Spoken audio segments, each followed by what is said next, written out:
नाज़रीन अस्सलाम वालेकुम। आज के दिन सियासी डेवलपमेंट्स के एतबार से बहुत ही अहम दिन था। अब इस वक्त जब आप ये प्रोग्राम कर रहे हैं, former prime minister Imran Khan साहब कोहाट में एक बहुत ही बड़े अजीम शान जलसे से खिताब कर रहे हैं और ये जलसा है भी बहुत खुश, क्योंकि उससे चंद घंटे पहले सुप्रीम कोर्ट ऑफ पाकिस्तान ने प्रेसिडेंशियल रेफरेंस पे जो आर्टिकल 184 के तहत भेजा गया था, उस प्रेसिडेंशियल रेफरेंस के ऊपर सुप्रीम कोर्ट ऑफ पाकिस्तान ने अपनी ओपिनियन दे दी है कि मुनव्वर अरकान का वोट तस्लीम ही नहीं किया जा सकता। मुनव्वर अरकान को वोट डालने का हक हासिल नहीं है। सुप्रीम कोर्ट ऑफ पाकिस्तान ने कहा कि article 17 of the constitution of Pakistan के तहत सियासी जमातों के हकूक हैं और अगर मुनव्वर अरकान वोट डालें एक पॉलिटिकल पार्टी के डायरेक्टिव के खिलाफ 4 चीज़ों में, यानी vote of confidence, no confidence और बजट और फाइनेंशियल बिल के ऊपर, तो फिर पाकिस्तान का पार्लिमानी निज़ाम चल ही नहीं सकता। ये एक ऐसा फैसला है जिसके बाद तमाम हैसियत खत्म हो गई है जनाब हमजा शरीफ साहब की, जो अब तक अपनी काबीना पंजाब में बना नहीं सके थे, लेकिन चीफ मिनिस्टर बनने की हैसियत से उनकी तमाम जो पोजीशन थी वो ख़त्म हो चुकी है। और साथ ही शहबाज शरीफ हुकूमत जो है, शहबाज जरदारी हुकूमत जो इस्लामाबाद में है, उसकी भी जो सूरत हाल है वो बहुत ही ज़्यादा कमज़ोर हो चुकी है। कहा जा रहा है कि अब शहबाज शरीफ साहब महज एक वोट की सबकत से जो है वो इस वक्त वज़ीर आज़म है। कल पाकिस्तान के फाइनेंस सेक्रेटरी और चेयरमैन FBR IMF से मुलाकात करने के लिए दोहा जा रहे हैं, जहां स्टाफ लेवल एग्रीमेंट जो है मतवक्को है, लेकिन हुकूमत ने चूंकि बिजली की और पेट्रोलियम की और डीजल की कीमतें नहीं बढ़ाई हैं, तो देखना पड़ेगा कि क्या वाशिंगटन IMF को कोई इशारा करेगा, क्या IMF उनको स्टाफ लेवल एग्रीमेंट देगा। तो बहरहाल पाकिस्तान का पूरा सियासी निज़ाम इस वक्त हवा में मुअल्लक हो चुका है, जहाँ डॉलर तकरीबन 200 रुपये के करीब जा रहा है। ये वो सियासी सूरत हाल है जिस पर बात करने के लिए मुझे ज्वाइन कर सकेंगे पाकिस्तान तहरीक इंसाफ के रहनुमा और farmer state minister for information जनाब फ़ारूक हबीब साहब मेरे साथ हैं एक वीडियो लिंक के जरिए। प्रोमिनेंट कॉलमिस्ट एनालिस्ट जनाब हफीज़ुल्लाह नियाज़ी साहब भी एक वीडियो लिंक के जरिए मेरे साथ लाहौर से हैं। पाकिस्तान के मुमताज़ कानूनदान advocate supreme court of Pakistan Faisal Chaudhry साहब भी मेरे साथ हैं। Very warm welcome to all my guest. सबसे पहले मैं शुरू कर सकूँ, फैसल चौधरी साहब ये मुझे बताइए कानूनी तौर पर कि सुप्रीम कोर्ट ऑफ पाकिस्तान ने जो फैसला दिया है, ये ओपिनियन है, ये डायरेक्टिव है, इसको डिसीजन समझा जाएगा, ये बाइंडिंग है, इसकी इम्प्लीकेशंस क्या है? जी थैंक यू मोहित। सबसे पहले तो ये मैं वाज़ेह कर दूं कि ये जो फैसला आया है ये 3 जो जुरिस्डिक्शन है कॉन्स्टिट्यूशन के तहत जो सुप्रीम कोर्ट ऑफ पाकिस्तान को हासिल है, ये उनके तहत आया है। पहली एडवाइजरी जुरिस्डिक्शन है, यानी ओपिनियन है, वो हस्बा बिल में 2005 सुप्रीम कोर्ट के तहत वो बाइंडिंग होती है। Even the opinion of supreme court is binding, वो 11 मेंबर बेंच का फैसला है। 184(3) पब्लिक इंटरेस्ट लिटिगेशन है, उसके तहत तो जो भी फैसला होगा वो जजमेंट होगी और अंडर आर्टिकल 189 वो बाइंडिंग है। और 187 जो है वो जुरिस्डिक्शन देता है to do the complete justice. तो सुप्रीम कोर्ट ने आज ये जो फैसला किया है उसमें 2-3 पिटीशंस को और प्रेसिडेंशियल रेफरेंस को इकट्ठा करके फैसला दिया है अपनी 3 जुरिस्डिक्शंस के तहत जो उनको अवेलेबल है। ये फैसला, ये मैं इसको फैसला कहूँगा, ये राय है, ये फैसला है, ये बाइंडिंग है पाकिस्तान के तमाम रियासती इदारों के ऊपर, पाकिस्तान की तमाम अदालतों के ऊपर, पाकिस्तान के तमाम आईनी इदारों के ऊपर, चाहे वो पार्लियामेंट हो, चाहे इलेक्शन कमीशन हो, प्रेसिडेंट हो, गवर्नर्स हो, चीफ मिनिस्टर्स हो, स्पीकर्स हो, ये तमाम के ऊपर जो है बाइंडिंग है। और इसके ऊपर अमल दरामद ना करने के कॉन्सिक्वेंस जो है वो 204 के तहत कंटेम्प्ट ऑफ कोर्ट के होंगे। इसकी इम्प्लीकेशंस, हमजा शरीफ साहब जो एक प्रिटेंडिंग चीफ मिनिस्टर हैं, जिनकी हुकूमत नहीं है, जिनकी काबीना नहीं है, लेकिन वो पंजाब के चीफ मिनिस्टर हो चुके हैं और 197 उन्होंने वोट लिए थे, जिसमें 25 से 26 जो है वो मुनव्वर अरकान के थे। अब उनकी कानूनी हैसियत क्या रह गई? देखिए, उनकी कानूनी हैसियत तो सिफर हो गई है। जो उन्होंने मुनव्वर अरकान के यानी PTI से ताल्लुक रखने वाले जो वोटर्स हैं, उसमें सुप्रीम कोर्ट ने कहा है कि वो रिगार्डलेस के वो उनके डिफेक्टिव्स होते हैं या नहीं होते, उनके वोट काउंट ही नहीं हो सकते। अगर वोट काउंट नहीं हो सकते तो फिर तो मेरे ख्याल में हमजा शहबाज शरीफ का इलेक्शन जो है वो अब दोबारा कराना पड़ेगा। और क्योंकि जो सूरत हाल है अक्सरियत तो उसमें किसी पार्टी के पास नहीं रहेगी, लिहाजा ऐसी सूरत में तो मेरे ख्याल में नए इलेक्शंस की तरफ ही जाता हुआ मामला मुझे नहीं। लेकिन फैसल चौधरी साहब, हमजा शरीफ के वकील यकीनी तौर पे कहेंगे कि सुप्रीम कोर्ट का जो ओपिनियन है वो तो आई है 17 मई को, और वो जो वोट हुआ है उससे बहुत दिन 1 महीना पहले हो गया था, और ये इसका वो कहेंगे कि रिट्रोस्पेक्टिव इफेक्ट नहीं हो सकता। देखिए, रेट्रोस्पेक्टिव इफेक्ट जो है ये आपकी बात ठीक है। अब ये इसमें भी देखना पड़ेगा कि जो कॉन्स्टिट्यूशन जो पिटीशंस थी उनमें प्रेयर क्या थी, क्या उसमें जो है ये पंजाब की भी शामिल थी, क्या उसमें नहीं थी, और अगर नहीं भी थी तो फिर मैक्सिमम जो है ये हाई कोर्ट में एक रिट भी की जा सकती है, वहां पे जाके इम्प्लीमेंटेशन ऑफ दिस जजमेंट और स्पीकर को ये डायरेक्शन करवाई जा सकती है कि आप इनके जो रिजल्ट में ये जो वोट काउंट हुए हैं ये सुप्रीम कोर्ट का, क्योंकि इस पे पहले फैसला नहीं था, पहले खामोश था, आप क्योंकि वो क्लैरिटी आ गई है तो आप इसको डिलीट कर दें। ठीक है, उसके भी वो सूरत हाल हो सकती है। दूसरी सूरत हाल एक और भी कॉन्स्टिट्यूशन में क्योंकि वेज प्रोवाइड किए गए हैं तो ये हो सकता है कि वो वोट ऑफ कॉन्फिडेंस लेने का कह सकते हैं। वोट ऑफ कॉन्फिडेंस में पूरी जो मेजोरिटी होती है 186 वो लेनी होती है, और इनके पास जो ये 25 लोग हैं उनके वोट्स निकाल दें तो 172 या 173 बचते हैं, 196 उनके टोटल 172 बचते हैं। तो 172 में तो फिर ये जो है तकरीबन जो है ये 14 वोट्स कम होंगे, तो वो तो फिर मुनर्रफ अरकान को गिने बगैर पूरे नहीं होते। बिल्कुल, लिहाजा उस सूरत में जो है। अच्छा, मेरे साथ रहें इससे पहले कि हम फरूख हबीब साहब से समझें कि उनकी पार्टी अब क्या लाहे-अमल इख्तियार करेगी, मैं क्विकली हफीजुल्लाह नाइस साहब, आपका पॉलिटिकल एनालिसिस क्या है कि इस फैसले का जो सियासी इम्पैक्ट है वो पंजाब की हुकूमत पे, ओवरऑल सिस्टम पे क्या पड़ता आपको नजर आ रहा है? तो ऐसा बिल्कुल सही कह रहे हैं जी, बहुत ज्यादा पड़ेगा। लेकिन मुझे 2-3 चीजें हैं जो मेरा कन्फ्यूजन जो है, मैं चूंकि कानून का तालिब इल्म नहीं हूँ तो मैंने दोबारा आर्टिकल्स सारे विजिट किए हैं, जो भी 95 है, फिर जो 63A की आगे तशरीह है और जो रिलेटेड जो 2-4 जगहों पे जिक्र है। तो मेरा ख्याल है कि इसमें पूरा कॉन्स्टिट्यूशन जो है उसके अंदर भी कुछ अब वजाहतें जरूर होनी चाहिए। वो क्या है, पंजाब गवर्नमेंट को मैं इस लिहाज से कि फौरी तौर पे शायद खतरा ना हो, लेकिन डाउन द लाइन बिल्कुल चॉइसा सही कह रहे हैं, उनका ख्याल है अभी, लेकिन मेरा ख्याल है कि मैं सिर्फ टाइम फ्रेम में देखता हूं कि शायद 2-4 महीने लग जाएं या 2 महीने 1.5 महीने, जब जितना लेते हैं इलेक्शन कमीशन, क्योंकि पार्टी सरबराह का उसके साथ पे लिखना जरूरी है, या तो सारी चीजें रीराइट करनी पड़ेगी। तो मतलब यह कि बहुत सारी चीजें अगर इसको नटशल में करें, अगर टाइम बचाया जाए तो कॉन्स्टिट्यूशन में बहुत सी चीजें सुप्रीम कोर्ट के मुताबिक रीड्राफ्ट या रीराइट करनी पड़ेंगी, और ये हमारे कानूनदान ही एक्सप्लेन करेंगे, और सीनियर वकला भी आज आ जाएंगे टीवी पे और बाकी जगहों पे ओपिनियन देंगे। हमारी रहनुमाई भी होगी कि अब ये कहाँ कहाँ पे आके इंटरनल कॉन्फ्लिक्ट, और यही है कि जो 2 रुकनी जो इख्तलाफ किया है वो बड़ा इंपॉर्टेंट इख्तलाफ है। उन्होंने एग्जैक्टली वही बात की है जो मैंने बाद में पढ़ी है, लेकिन उससे पहले मैं एक प्रोग्राम कर रहा था टीवी पे, फौरन ही आ गया था, लाइव आ गया था इस फैसले के बाद। तो मैं यही बात कर रहा था जी, मेरी समझ में तो यही आया है कि कॉन्स्टिट्यूशन बहुत सारी चीजें जो हैं वो इंटरनल कॉन्फ्लिक्ट्स आएंगे, उनको रीराइट करना पड़ेगा।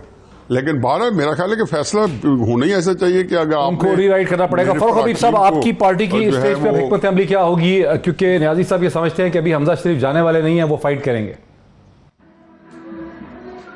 नहीं, देखिए बात यह है कि हमजा शहबाज की हुकूमत आज अमलन तौर के ऊपर ख़त्म हो गई, और ये पहले बदकिस्मत वज़ीर आला होंगे जो काबीना बनने से पहले जो है वो फारिग हो गए हैं। 25 लोगों ने जो है वो वोट डाला है, मुनहरफीन ने, उनका वोट शुमार ही नहीं होगा।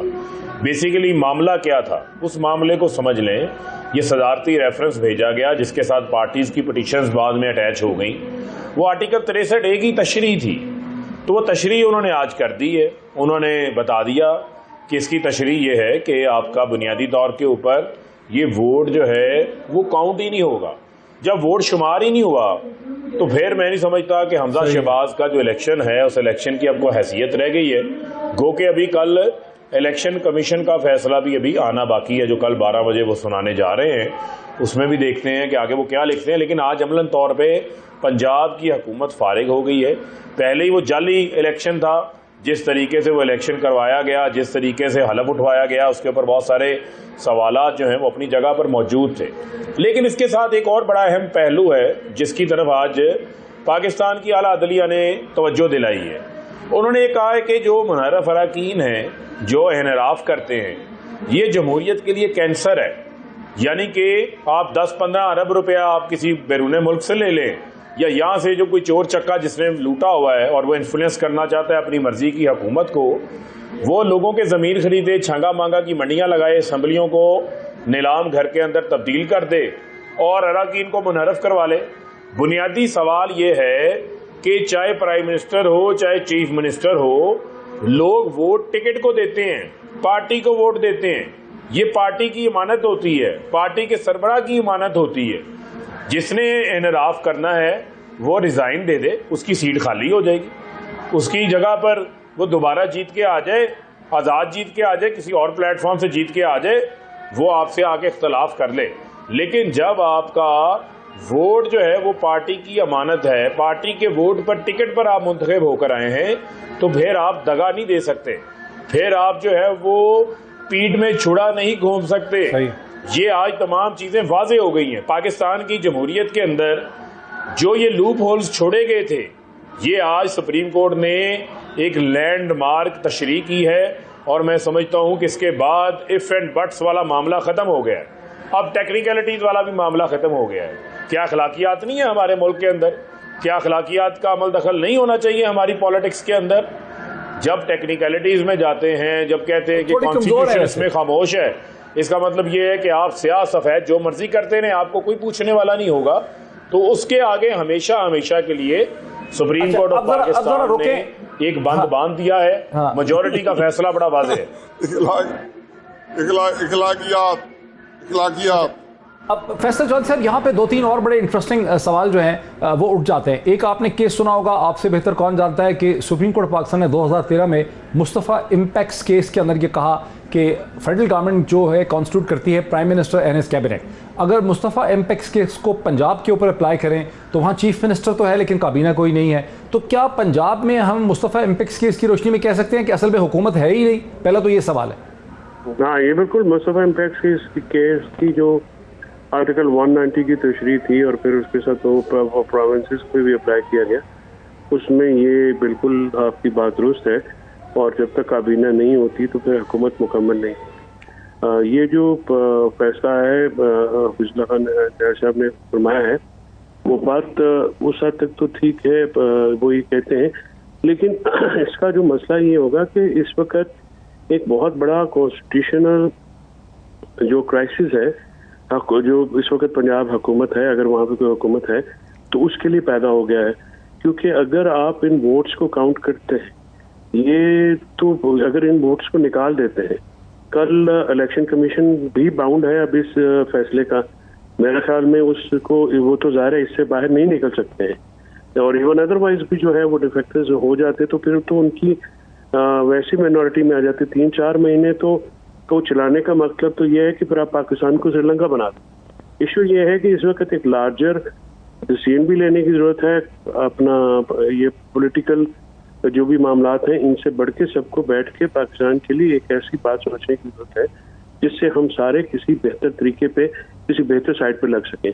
और जमहूरी माशरों में इलेक्शन ही एक ऐसी चीज होती है जिससे क्राइसिस से निकला जाता है। तो ये ओपिनियन जो है, ये जब इमरान खान साहब ने असम्बली डिसॉल्व की थी तो इसका एक माजी था, माजी में भी ऐसी बात हुई थी। तो तब सुप्रीम कोर्ट ने जुनेजो साहब के कोर्ट में के टाइम में ये कहा था कि ठीक है वो असम्बली गलत छूटी है, लेकिन क्योंकि अब इलेक्शन अनाउंस हो गए हैं लिहाजा इलेक्शन करवा दें ताकि ये जो एम्पास है ये एक तरह से खत्म हो जाए और हम एक स्टेबिलिटी की तरफ चले जाएं। अब जिस तरह से इकोनॉमी की सूरत हाल है, जो ब्लड बाथ स्टॉक मार्केट में हो रहे हैं, इससे हम सारे इफेक्ट होते हैं।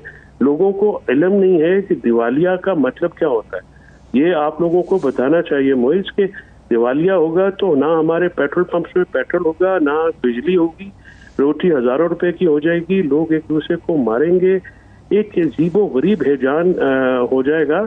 हमें इससे हर सूरत बचना है, बिकॉज एक हद से ज्यादा देखे पार्टीज और खानदान और अपनी जो एक इंटरेस्ट एक हद तक होता है ना, उसके बाद पाकिस्तान शुरू हो जाता है। जब पाकिस्तान की बात आती है तो फिर we all have to think much beyond than ourselves. बिल्कुल सही। तो जो इस वक्त सूरत हाल है ये आज की, तो क्योंकि हम एक कॉन्टेक्स्ट में बात कर रहे हैं, सही। सुप्रीम कोर्ट ने ये जो बात की है, ये आपको अगर याद हो तो मैं हुकूमत बनने से पहले भी आपके शो में ये कह चुका हूँ, ये नो कॉन्फिडेंस से पहले, कि मुनहरिफ अरकान के वोट नहीं काउंट किए जा सकते क्योंकि वो आइन की मंशा और पर्पस के खिलाफ है। बिल्कुल सही। जो वो अगर आप कर लें तो उसके बाद अब टेक्निकलिटीज के ऊपर ये कह दें कि हाँ वायलेशन हो गई है। लिहाजा तकनीकी बेसिकली आइन की स्पिरिट, आर्टिकल 63A की जो स्पिरिट है वो थी ही यही 97 ऑनवर्ड्स कि आपने ये इजाजत देनी ही नहीं है, लेकिन इसकी लार्जर पॉलिटिकल चीज पे आ जाते हैं। फारूक हबीब साहब, आप ठीक है, आपकी बायस्ड ओपिनियन हो सकती है, आप तहरीक इंसाफ के स्टेट मिनिस्टर रह चुके हैं, इंफॉर्मेशन के आप तहरीक इंसाफ के एक बड़े इंपॉर्टेंट रहनुमा है, लेकिन इस स्टेज पे आपकी क्या प्रेडिक्शन है कि अब आगे क्या होगा? 20 तारीख तक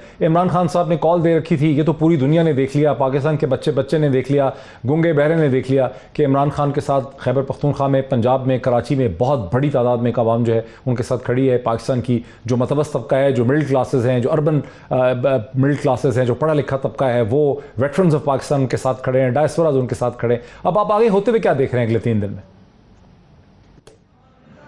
देखिए, बुनियादी तौर के ऊपर बड़ा वाज़ेह है कि पाकिस्तान को हमने बैंक डिफ़ॉल्ट से बचाना है। पाकिस्तान के अंदर जो इस टाइम सियासी अदम इस्तेहकाम है, माशी अदम इस्तेहकाम है, इस हुकूमत का कोई डिस्कोर्स नहीं है, इनका कोई वे फॉरवर्ड नहीं है, इनके पास कोई फैसला करने का इख्तियार ही नहीं है, इनके पास सलाहियत ही नहीं है। इनकी नाअहली पिछले 1.5 माह में खुल के सामने आ गई है कि आप देखें डॉलर को पड़ लग गए, आप देखें कि हमारी स्टॉक एक्सचेंज नीचे आती जा रही है। जो दोस्त ममालिक थे उन्होंने इनकी मदद नहीं की। IMF के ऊपर इनकी अनसर्टेनिटी अपनी जगह के ऊपर मौजूद है। तो बुनियादी तौर के ऊपर मैं ये समझता हूँ ये हुकूमत नहीं चल सकती या नाकाम हो गई है। इस हुकूमत के पाँव में बेड़ियां हैं। ये सिर्फ और सिर्फ क्या करने आए हैं, इनका आवाम से कोई ताल्लुक नहीं है। डॉक्टर साहब, ये सिर्फ और सिर्फ आए हैं अपने केसेस बंद करने, NRO देने, जिसकी मिसाल मौजूद है। डॉक्टर रिजवान, जिसको हटाया गया, दबाव डाला गया, वो अल्लाह को प्यारे हो गए हार्ट अटैक के बायस। उसके बाद FIA के प्रोसिक्यूटर जनरल को स्पेशल प्रोसिक्यूटर को बदल दिया जाता है, अपने चैम्बर का प्रोसिक्यूटर लगा दिया जाता है। फर्द जुर्म के ऊपर आप पेश नहीं होते।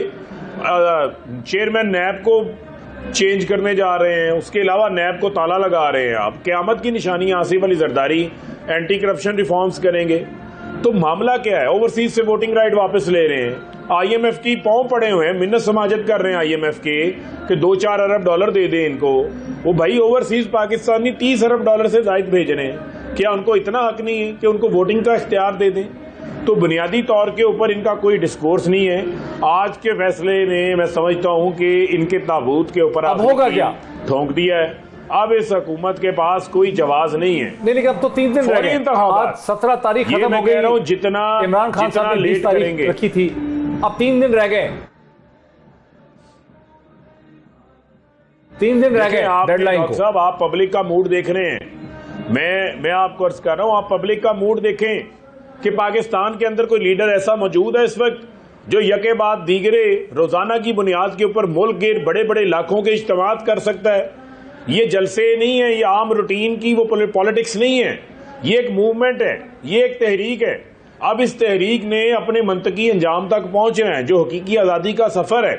लोग इमरान खान के साथ खड़े हैं, लोग गुलामों के साथ, चेरी ब्लॉसमों के साथ, बूट पॉलिश करने वालों के साथ नहीं है। अब मामला है इंतखाबात का। ये भी ये बात समझ रहे हैं कि इंतखाबात करवाने हैं इनको, लेकिन ये पाकिस्तान को नुकसान पहुंचाए बगैर इंतखाबात करवाएं। बहुत हो गया मजाक। ये हुकूमत इन चोरों के हवाले कर दी गई है।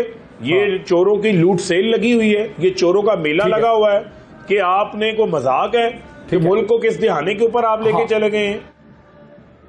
जरा नियाजी साहब को आने दीजिए, जरा नियाजी साहब को भी आने दीजिए, एक कॉन्ट्री व्यू भी इस पे ले लें। ठीक है, माना कि आप कानूनी माहिर नहीं है, आपने कहा कि भी मैं लीगल एक्सपर्ट नहीं हूं, लेकिन जो बिगर पॉलिटिकल पिक्चर है उसमें तो अब ये बड़ा वाज़ेह तौर पे लगने लग गया है कि शरीफ जरदारी रजीम जो है उसके पास कोई लाहे अमल नहीं है, वो कंसेंसस डेवलप नहीं कर सकते, वो मुश्किल फैसले नहीं कर सकते हैं। उनका ज़्यादातर फोकस यही रहा है कि किस तरह से FIA और NAB के केसेस जो हैं अपने ख़त्म कराए जाएँ या ओवरसीज़ वोट का राइट ख़त्म किया जाए। वो इस किस्म की चीज़ों में उलझे रहे, उनके पास कोई इकनॉमिक लाहे अमल नहीं था। अगर उन्होंने कोशिश भी की तो उनको कोई कहीं से मदद नहीं मिल सकी है। तो आप समझते हैं कि वक्त आ गया है कि असेंबलियां जो है वो डिसॉल्व हो जाएंगी बहुत जल्दी। अब 17 तारीख है, 3 दिन रह गए इमरान खान साहब की डेडलाइन को। आप समझ रहे हैं कि असेंबलियां डिसॉल्व होंगी, यहां पर एक इंटरम सेटअप आएगा? डॉक्टर साहब, पहली बात तो यह है कि मैं फैसल चौधरी साहब से दोबारा मैं मुत्तफिक को कहता हूं, इसमें दो राय नहीं है कि पंजाब की हुकूमत जो है उसकी जो अखलाकी हैसियत है वो ख़त्म हो चुकी है। इसमें दो राय नहीं है। मैं सिर्फ ये कहता हूं कि आया, मैं उनकी इस राय से इख्तिलाफ करता हूं कि आया वो ये जो है वॉलंटियर करके उनको चले जाना चाहिए या इसके बाद जो इंटरप्रिटेशन बाद में होनी है 2-3-4 महीने बाद तो खुद उससे एग्री करेंगे। तो मैं इसलिए उसमें गुंजाइश निकालता हूं कि ये जो अखलाकियात जो है पहली बात तो यह है कि फरख हबीब जो है मेरा बहुत ही जिसको कहना चाहिए अजीज तरीन मेरा बरखुरदार है, और मुझे बड़े अफसोस हो, मैं बल्कि अक्सर आपसे कहूँ एक गुजारिश होती है कि मुझे पॉलिटिकल डिबेट में ना लाया करें, क्योंकि ये बहस के लिए मैं तो बैठता नहीं हूँ, और फिर बच्चे बैठे जो मेरे अपने ही बरखुरदार हैं, जिनको मैं कई दफा उनकी बात इसलिए मान लूंगा कि इनकी तरफ से आ रही है, तो उससे मैं कितना इख्तलाफ करूं। अब मैं सिर्फ ये बताऊं कि जी इखलाकियात जो है ये गवर्नर पंजाब की जो तैनाती में हम जो आईना कानून से खेलते रहे, लेकिन ये बातें सियासी होती हैं। जाहिर है तहरीक इंसाफ ने अपनी पॉलिटिकल पॉइंट्स करने के लिए जो वो कर सकते हैं वो करना चाहिए तो उन्होंने किया है। उसके मुकाबले में आप ये नून लीग से ये एक्सपेक्ट करें कि जी या पीपल्स पार्टी से कोई इखलाकियात का मुजाहरा करें, तो शायद वो भी ना कर पाए, और वो भी इसी कौम का हिस्सा है जिस कौम का यह हिस्सा है। हो सकता है कि इंटेंसिटी इनकी तहरीक इंसाफ की गालियां निकालने की ज्यादा हो या इनकी कम हो, उनकी ज्यादा और कम हो, और झूठ बोलने की इनकी कैपेसिटी ज्यादा हो या कम हो, या उनकी ज्यादा हो या कम हो, लेकिन ये पाकिस्तान का जो कल्चर है, जो चीजें हैं, उसके अंदर हम सारे भाई हैं और हमारे अंदर अपनी अच्छाइयों और बुराइयों तकरीबन कॉमन डिनोमिनेटर है। फिर आप देख ले कि आप डॉक्टर साहब आप दानिश्वर आदमी हैं, फर्क समझदार आदमी हैं, इनको चाहिए था कि बहुत सारी चीजें जो है अपनी पार्टीज में खराब हो रही होती हैं और ये नौजवान उनको चेक करें। ये जो वेस्ट इंटरेस्ट वाले लोग आ जाते हैं और पार्टी से काबू कर लेते हैं, वो कभी भी आपको रास नहीं दिखाते। अब आप बड़े धड़ल्ले से मांग रहे हैं 4 हफ्ते और 5 दिन या 4 दिन का हिसाब है हुकूमत से।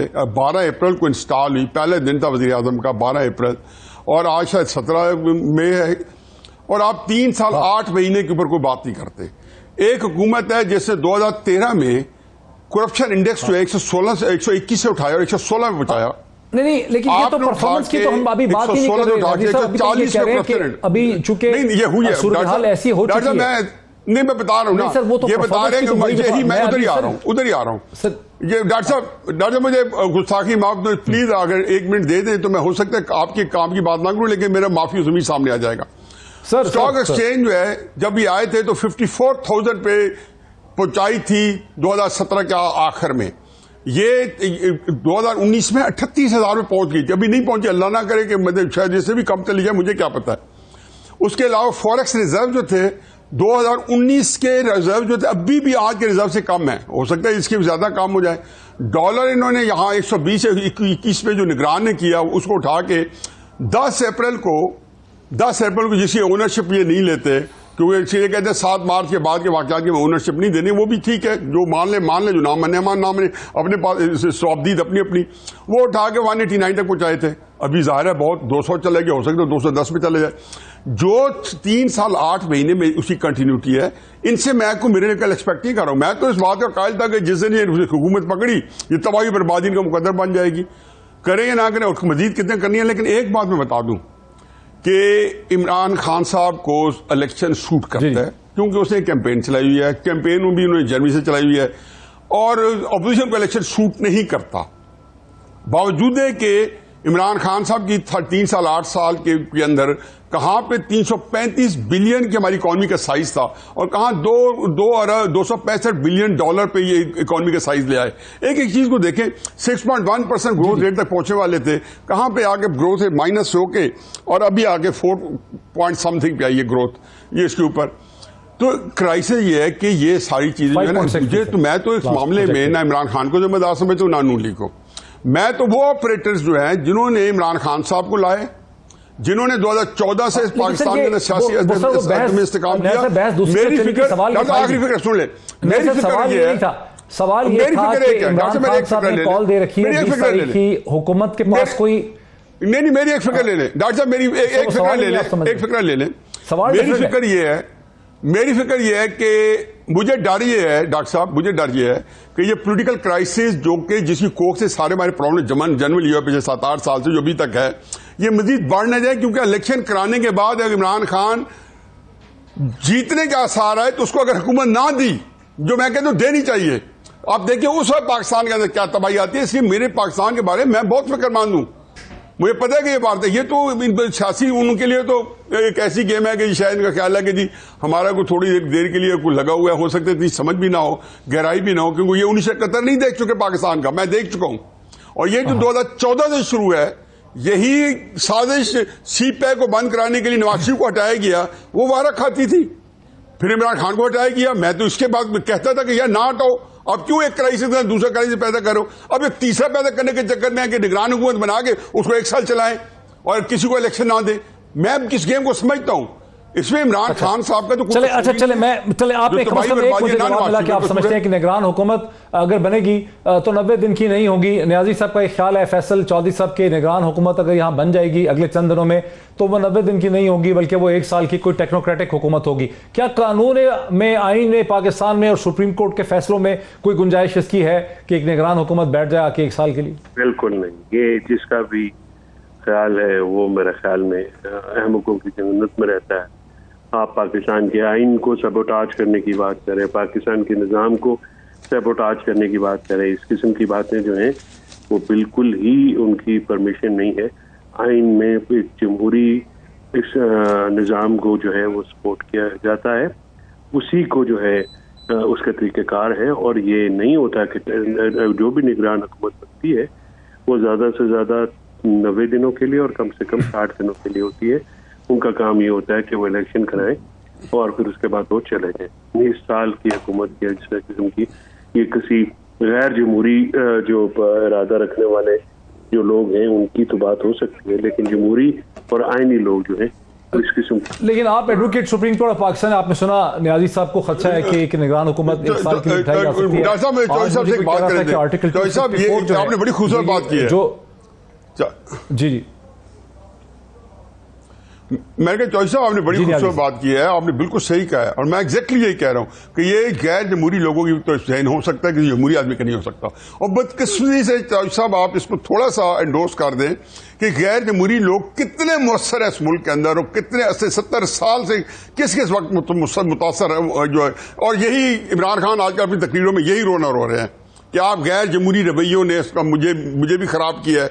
सिर्फ मेरा ये होता है कि मेरा केस उससे पुराना है। इमरान खान साहब का केस शुरू होता है 2018-2019 से, मेरा केस 1951 से शुरू होता है और मैं एक तसलसल के साथ आ रहा हूं। मैं कहता हूं यही नवाज शरीफ के खिलाफ अप्लाई किया गया गैर जमहूरी रवैया, यही इमरान खान के खिलाफ और यही आगे के लिए उसकी तैयारी हो रही है। बिल्कुल आपने सही कहा। मुझे एक छोटी सी ब्रेक लेने दीजिए। मैं फरूख हबीब साहब चूंकि सियासी है, फरूख हफीजुल न्याजी साहब ने जिस खदशे का इजहार किया कि यहाँ पर जमहूरी ताकतें कमजोर और गैर जमहूरी ताकतें ताकतवर रही हैं और गैर जमहूरी ताकतें अब ये सोचती हैं कि यहाँ पर 1 साल के लिए एक टेक्नोक्रेटिक हुकूमत बिठा दी जाए, इसका मैं जवाब लेना चाहूँगा फरूख हबीब साहब से भी, फैसल चौधरी साहब से भी। मुख्तसर एक ब्रेक ले लूँ, उसके बाद हम वापस इसी चीज़ के ऊपर आते हैं। नाज़रीन वेलकम बैक, सीधे चलते हैं फरूख हबीब साहब की तरफ। फरूख साहब, कोहाट के जलसे में जो अभी बात खत्म हुई, इमरान खान साहब ने वहाँ इंडिकेशन दी है कि 20 तारीख के बाद का फैसला वो बहुत सोच समझ के करेंगे। चंद दिनों से हम सुन रहे थे कि इमरान खान साहब से रिक्वेस्ट की जाएगी कि हमें थोड़े से दिन और दे दें ताकि कोई मामला का हल जो है वो निकाला जा सके। तो आपको क्या लगता है? दूसरी तरफ से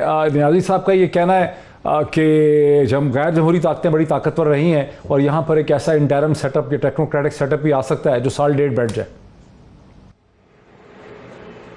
देखें, बुनियादी तौर के ऊपर हमने हल निकालना है, रास्ता निकालना है। इस वक्त मुल्क में अनसर्टेनिटी है। बुनियादी तौर के ऊपर न्याजी साहब बड़े काबिल एहतराम हैं हमारे लिए। इन्होंने हमें जो है वो बताया कि शरीफ बरादरान की जो करप्शन की दास्तानें हैं वो हम इनसे सुनते रहे हैं, चूँकि हमने इनके साथ बहुत अरसा काम किया। हमारे बुजुर्ग हैं, हम बड़ी इनकी इज़्ज़त भी करते हैं, रिस्पेक्ट भी करते हैं। अब मामला क्या है? मामला ये है कि एक तो आइन में गुंजाइश मौजूद नहीं है, लेकिन जिन्होंने वोट को इज्जत देनी थी उन्होंने किसको इज्जत दे दी है? ये भी तो सवाल एक जो है वो उसका जवाब आ जाना चाहिए। अब बुनियादी तौर के ऊपर जो ये स्ट्रगल है, जो एक तहरीक है जिसको मैं बार बार कह रहा हूँ, शायद कुछ लोग इसको अंडर एस्टिमेट करते हैं। चूँकि मैं ग्राउंड में हूँ, लोगों के साथ राब्ते में हूँ, इंटैक्ट हूँ, ये एक फिनोमिनल चेंज है लोगों के अंदर। आप अंदाज़ा करें कि जो हैव्स जो हैं वो हैव्स नॉट के लिए निकल रहे हैं। जिनको अल्लाह ने नवाजा हुआ है वो उनके लिए निकल रहे हैं, निज़ाम के लिए निकल रहे हैं, सिस्टम को ठीक करने के लिए निकल रहे हैं। तो यहाँ से हमने अब चीज़ों को बैक गियर नहीं लगाना, पीछे की तरफ नहीं लेके जाना, यहाँ से हमने आगे लेके जाना है। जो आइन की बालादस्ती है उसकी तरफ हमने लेके जाना है यहाँ से मामलात को। अगर कोई गुंजाइश निकलती है फौरी इंतखाबात के हवाले से तो उसमें किसी किस्म का कोई हर्ज नहीं है, जो खान साहब ने आज बात की है उस हवाले से। लेकिन एक पॉइंट बड़ा अहम है कि हमारी हुकूमत तो बनते साथ कह दिया गया था नाकाम हो गई। जिन्होंने 30 साल हुकूमत की उनकी 30 साल हुकूमत का कंपैरिजन हमारी 1 साल की, 2 साल की, 3 साल की हुकूमत के साथ किया जाता रहा। लेकिन ये लोग जो 1.5 माह से आए हैं, क्या इनको अंदाजा नहीं था चीजों का? देखें पाकिस्तान का नुकसान मईशत का कहां हुआ, अनसर्टेनिटी से। न्याज साहब ने कुछ नंबर्स शेयर किए, मैं आपके सामने में अपने नंबर्स रख देता हूं कि आज आपकी एक्सपोर्ट्स में तारीखी इजाफा है।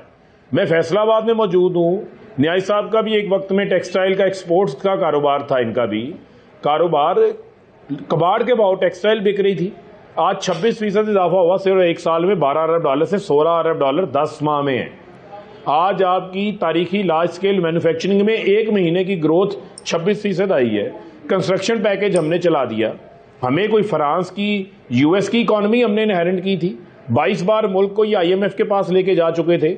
इमरान खान के हवाले क्या किया था? दिवालिया मुल्क हवाले किया था। इदारे तबाह थे, इदारों के खसारे रिकॉर्ड मौजूद थे। बिजली का निज़ाम ऐसा था, टेक और पे के ऊपर यूनिट्स लगा दिए गए थे। उसके बावजूद हमने कोविड जैसे चैलेंज से गुजरे हैं। दुनिया की मईशतें तबाह हो गई हैं कोरोना के बायस। हमने 3.5 साल में 55 लाख नौकरियां क्रिएट की, इन्होंने 5 साल में की थी। जो अभी न्याज साहब फिगर दे रहे थे GDP का 4.5%, 4.5% नहीं है, पिछले साल का 5.5% था। अभी भी इंशाल्लाह ये 6% को टच करेगा। जो हमने मेजर्स लिए हैं उससे हम मुल्क को स्टेबिलिटी की तरफ ले गए थे। ये अनसर्टेनिटी की वजह से आज इतनी अनसर्टेनिटी है कि लोग सरमायाकारी 5.6% का प्रोजेक्टेड ग्रोथ था। अच्छा जरा आप मैं इसको वाइंड अप कर लूं। मैं सब इस डिस्कशन को मुझे वाइंड अप करने दें।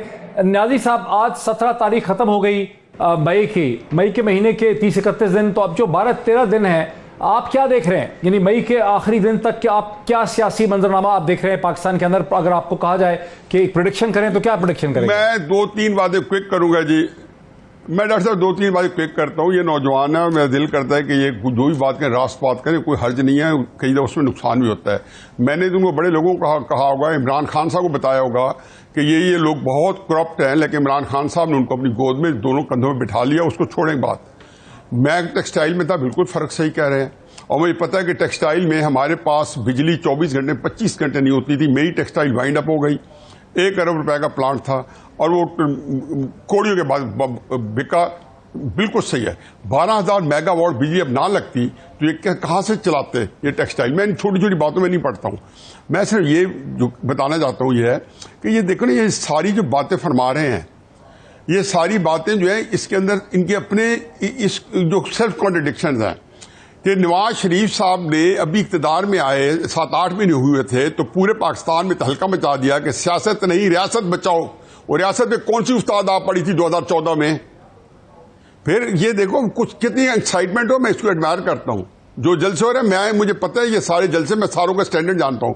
तरीके साहब के बड़े जलसे मैंने भी देखे हुए, कोई ऐसी बात नहीं है। मैं तो समझना चाह रहा था कि अगले 15 दिन में क्या होगा उसके। अब मैं सिर्फ एक बात करूं डॉक्टर साहब, एक बात, 2014 के धरने में ये तकरीबन तखमीना था कि लाहौर से जी हम 5 लाख बंदा लेके निकल रहे हैं। ये उसमें मेरी बात हो रही थी जो लोग उसमें थे। लेकिन चलो उसके बाद आप देख लो धरने का, इसको भी देख लें। असल इशू ये धरने या इनके जलसे की फैनफेयर नहीं है।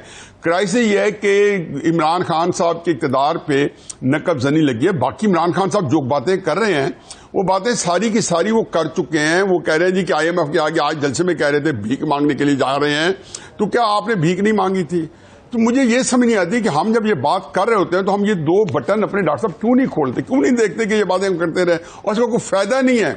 ये जितनी बातें की एक एक चीज को आप देखें, मैं हकीकत है वो मेरा सवाल का जवाब नहीं मिला। मैं दोबारा वही सवाल फैसल साहब के पास ले जाऊं। फैसल 15 अगले 2 हफ्ते में आप क्या देख रहे हैं? बस 2 मिनट है। 15 अगले दिनों में मैं देख रहा हूँ कि winding up prevention and federal government unit, आप देख रहे हैं कि ये गवर्नमेंट वाइंड अप हो जाएंगी अगले 2 हफ्ते के अंदर अंदर? उसका और कोई क्राइसिस का हल नहीं है। इस क्राइसिस को जितना ज्यादा लिंगर ऑन करेंगी ये जमातें, उतना ही हो सकता है बाज़ के वफादात जो है वो इसके साथ अटैच। लेकिन ज़िम्मेदारान को और जो पॉलिटिकल जमहूरी ज़िम्मेदारान है, जमहूरियत के जो लोग हैं, प्रेसिडेंट है, प्राइम मिनिस्टर है या तो अपोजिशन के बड़े लीडर है, इन सबको साथ बैठ के एक फैसला करना पड़ेगा और इलेक्शन की तरफ जितनी जल्दी जाएं, एक साफ शफाफ इलेक्शन कराएं। निगरान हुकूमत के इंचार्ज जो है वो भी, ये नहीं हो सकता कि 22 करोड़ में कोई ऐसा आदमी ना हो, तादाद लोग हैं जिस पे बिल्कुल कंसेंसस हो सकता है। वो आए, एक साफ सुथरा इलेक्शन कराएं पाकिस्तान की, तो अवाम को एक नई हुकूमत दें और एक नई डायरेक्शन दें, ताकि हम इस सारे मामले से बाहर निकलें और हम किसी साइड पे रख सकें, किसी किनारे लग सकें। तो डॉक्टर हफीज शेख साहब की जो आमद हो रही है पाकिस्तान में, उसको आप कैसे देखते हैं? देखिए, पॉलिटिकल कमेंट हो जाएगा, लेकिन हफीज शेख साहब को जिन्होंने पहले बुलाया था, फिर वो चले गए, वो फिर किसी के कहने पे आते हैं। इस वक्त मेरे ख्याल में इलेक्शन के अलावा जो है वो कोई भी शख्सियत जो है कोई सारे मामले को नहीं कर सकती है। ये शख्सियत का के बस से बाहर चला गया है। ये इसको अगर इस मामले को कोई बचा सकता है तो अवाम है पाकिस्तान की, और पाकिस्तान के अवाम के अलावा कोई भी इसको बचा नहीं। इस वक्त इसका कोई हल नहीं है। बहुत शुक्रिया जनाब फैसल चौधरी साहब, सुप्रीम एडवोकेट हैं सुप्रीम कोर्ट पाकिस्तान के, फ़ारूक हबीब साहब पाकिस्तान तहरीक इंसाफ के रहनुमा, पाकिस्तान के Mumtaz columnist and political analyst Hafeez और नियाज़ी साहब, आप तीनों का बहुत शुक्रिया। नाज़रीन, सूरत हाल यहाँ तक पहुँच गई है। ठीक है, कानूनी टेक्निकलिटीज़ पे, मुशगाफियों पे बहुत ज़्यादा बहस हो सकती है कि सुप्रीम कोर्ट की ओपिनियन है, ये डिसीजन है, ये डायरेक्टिव है। इसके बाद हमजा शरीफ साहब की पंजाब में हुकूमत ख़त्म होती है या नहीं ख़त्म होती, वो इसे अदालतों में चैलेंज कर सकते हैं, वक्त बाय कर सकते हैं, लेकिन एक पोलिटिकल सेंस होती है। वो पोलिटिकल सेंस बड़ी क्लियर है, और वो फैसल चौधरी साहब ने जो कहे हैं तो कानूनदान है, वकील हैं, लेकिन वो पॉलिटिकल सेंस ये है कि ये निज़ाम शरीफ ज़रदारी निज़ाम को बहुत देर चलते नज़र नहीं आ रहा। ये बहुत ही मुश्किल होगा, अगर हमने प्रेडिक्शन करनी हो तो हमें नहीं लग रहा कि ये 30 मई से तक भी चल पाए। यहाँ पर कोई अब फैसला होना है, और फैसला अगले चंद दिनों के अंदर अंदर ही होना है। यही हमें इस वक्त एक बात समझ आ रही है। देखते रहें क्या होता है, फिर आपसे मुलाकात होती है। बहुत शुक्रिया।